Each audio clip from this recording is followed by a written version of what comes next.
Reflections on Spectacle Pond, Spring, the Daily Edition, Poems and Photography by George Kinder. Narrated by the author. We were never meant so much to analyze nature as to live in it, to experience it with all of our being. Accumulated over nearly 30 years, George Kinder, through a mix of photography and a poetry of awakening, takes us on a journey through the passage of time along the edge of a New England pond, day by day, from the beginning of spring to its end.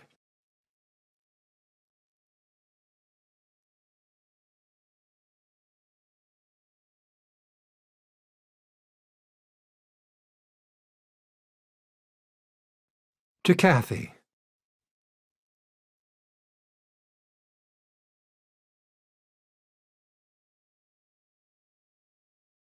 Preface.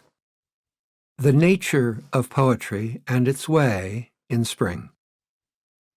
Waka is rooted in the heart's ground, bursting forth as blossoms within a grove of words. Sorayuki, from the Kokinshu. Poetry's wisdom arises like roots and blossoms and vines, like mists and breezes, its light intermingling with darkness, just from our noticing. It was reading Bashow's Narrow Road to the Interior and Sam Hamill's marvelous introduction that I began to contemplate the nature of poetry and its way. I was struck by how Bashow's journey resonated with my own, as if his journey was a reflection on Spectacle Pond, or as if mine were a journey across the landscapes of ancient Japan. In this journey of nearly 30 years, along the often fragrant, sometimes frozen edges of Spectacle Pond, along its borderlands, its moments, its seasons, I have been struck by how natural, though unexpected, this flourishing of reflections into poetry has been. For I seldom wrote poetry as a boy, and struggled to understand it, struggled even to put my thoughts into words. Like the brushstrokes of wind and light that sail across our leaves and waters, poetry entertains and deepens us, gently pulling us ever more completely into the nature of the world and its interior. By the nature of poetry, I mean what it does naturally, organically, how it arises just from our paying attention. And by the way of poetry, I am thinking of the way as a spiritual way, as in Lao Tzu's Tao Te Ching, the way as a teaching, as if it were as alive and energizing as our teacher. Though we can trace the nature of the poetry of the world, its dependencies and its form with science or knowledge, as we experience it, it arises spontaneously, like a flash of lightning or of love in springtime. As we cultivate ourselves, as we grow into adulthood, as we fine-tune our awareness, we find that we are creating the poetry as much as discovering, following, or enjoying it. We give it birth, this spontaneous arising. Whatever our profession, whether mother or plumber, lover or financial advisor, it becomes the way we engage with the world. Among poets, there is a debate between the value of spontaneous poetry and poetry that is revised, just as Buddhists debate between sudden awakening and gradual. In truth, awakening and poetry are always both. They can happen in a moment, or seemingly outside of time, but from the perspective of our DNA or of our history, they are a deepening and a development. Poetry calls us back to the shape of words wisdom last took. We hold that frame as if it was our meditation object, as if it was our breath, and from that concentrated place new forms arise. Poetry is an engagement with our teacher and our teaching, with nature itself, taking us deeper and deeper. It is said that poems are never done. They are simply abandoned, like blossoms whose time has come to fall. The giddy surge of spring, its temperature, its aromas, its breezes, call us forth from winter to search for lovers, though it is spring itself that is our lover, that calls us forth as if we were a poem. Poetry is this act of engagement, of listening and responding, and listening again, listening from our place of greatest generosity, from emptiness, free of form. Our response reverses that structure.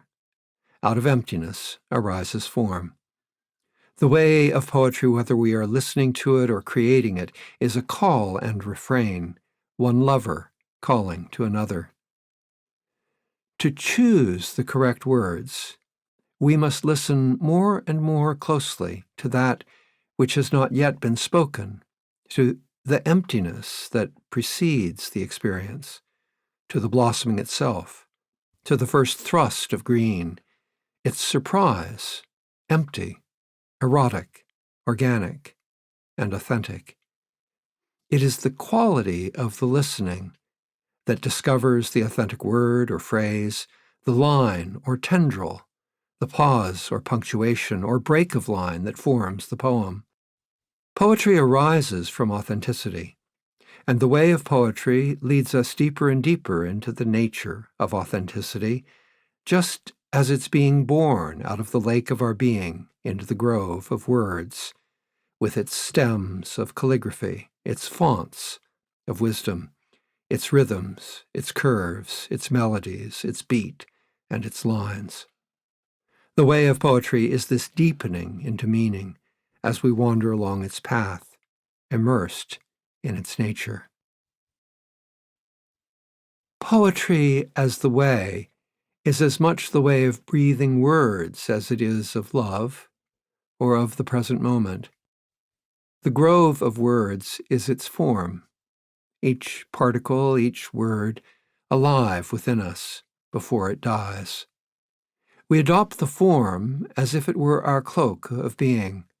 We assume it. We bring all of our focus, our concentration to this experience of donning this cloak of being, and then the magic of its teaching begins within us, mindfully observed, impeccably listened to, until we are compelled either to respond with our own poetry of being or to rest in the well of authenticity to which it has brought us. The way of poetry is to guide us as a great teacher might to springtime, to awakening or enlightenment or rebirth, to our face before we were conceived, to the sound of one hand clapping. Poetry has been my teacher from Gawain to Ryokan and all the poets before, past, and in between.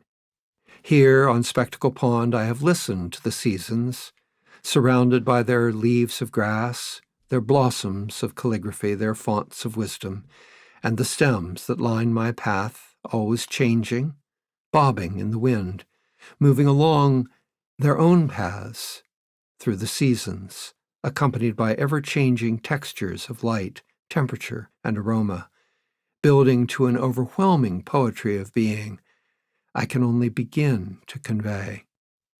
Spring is about beginnings, and here spring has begun. Days more filled with light than with darkness, with warmth than with coldness. Everything being born, everything beginning. The act of creating is all, and of being created.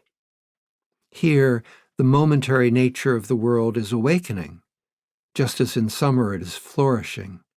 In autumn, it is passing away, and in winter, everything, each moment, arises from and returns to emptiness.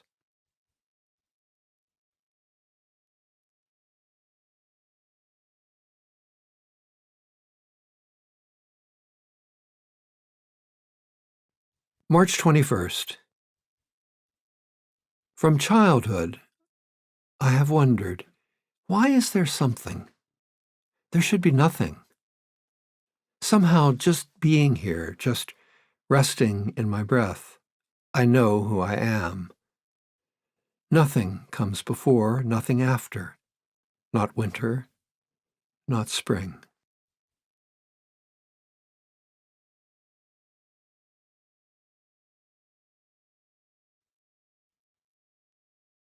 It feels like winter on the first day of spring, white out with snow. It's Bach's birthday, and the fresh fall will melt by evening like innocence betrayed. If only we had learned to be present, it would never have had to have happened. It would not have become a story. But now, each flake of snow falling white as the fleece of lambs, down falling, into the bunions and business of earth, the ground, the dirt. It is these melting tears of snow, white light like ashes falling down, all around the world, that bring flowers back. Our violence to ourselves swallowed up by earth, our betrayal of ourselves, our loss that turns to life.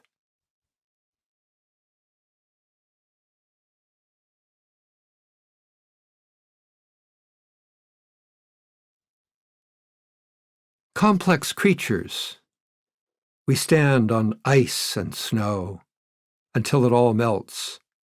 But today it is wondrous. Spring thaws my thoughts, racing on rivers of dew.